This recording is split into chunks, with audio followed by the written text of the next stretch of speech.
All right, you are not going to believe this one.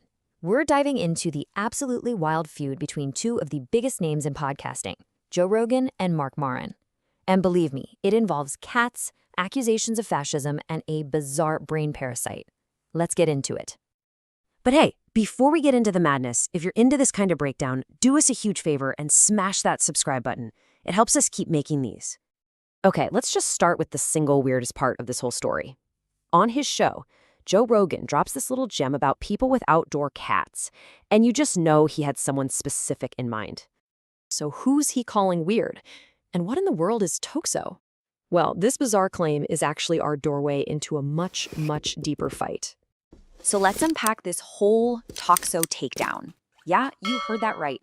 It all starts with a parasite. I am not kidding. Right, so according to Rogan, toxo is short for toxoplasmosis, a parasite from cats that he claims can actually mess with your brain, making you impulsive and aggressive. He's literally blaming a brain parasite for their feud. And who's on the receiving end of this wild accusation?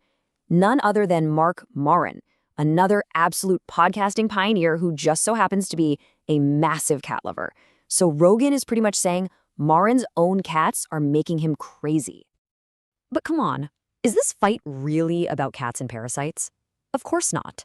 The whole toxo thing is basically a smokescreen for the real beef, which is a way more serious political argument. And this is where the whole thing just gets insane. On one side, you have Maron accusing Rogan of humanizing fascism and helping Donald Trump. And Rogan's response? He says it's the cat parasite talking. The difference in scale between those two claims is just, wow. See, for Maron, this is serious stuff. He's arguing that all the anti-woke talk that Rogan's circle made popular isn't just jokes and commentary anymore. He believes it's leading to actual laws and policies that have real-world consequences for everyone. Now, to really get why this is such a big deal, you have to remember who these guys are. They're not just some random hosts. They are two of the absolute originators of podcasting as we know it today. I mean, look at this. Maron's WTF drops in June 2009. Rogan's JRE is just a few months behind him. They were both right there at the very start. But while Maron's show stayed super respected and influential, Rogan's just exploded into this global monster. And this quote from Maron, man, it really gets to the heart of it. He feels like they both helped create this amazing new way to communicate, but now he's seen it used for what he calls propaganda and pure evil. And it sounds like he kind of regrets it. And look, this isn't just a simple one-on-one fight anymore. Oh no, the squads are getting involved.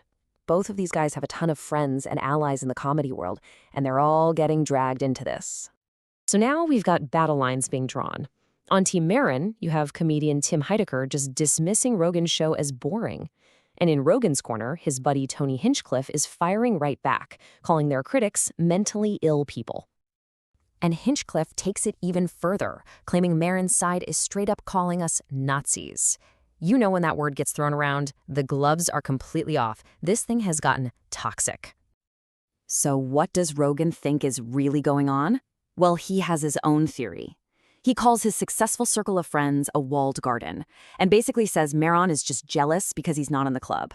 He's spinning it as professional envy, not a real political fight. So why are we even talking about this? Why does this matter? Because this isn't just some celebrity spat.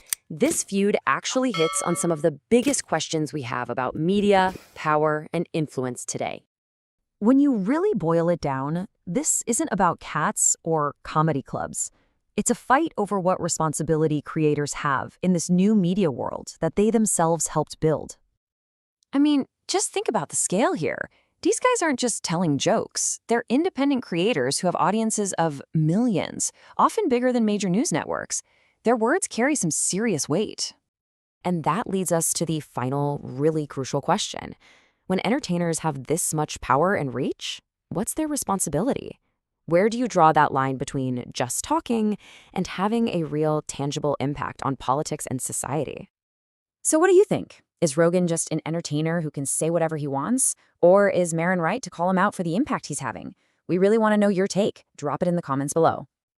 And hey, if this helped you make sense of this absolutely insane feud, you know what to do. Smash that like button, hit subscribe for more breakdowns, and we'll see you on the next one. Thanks for watching.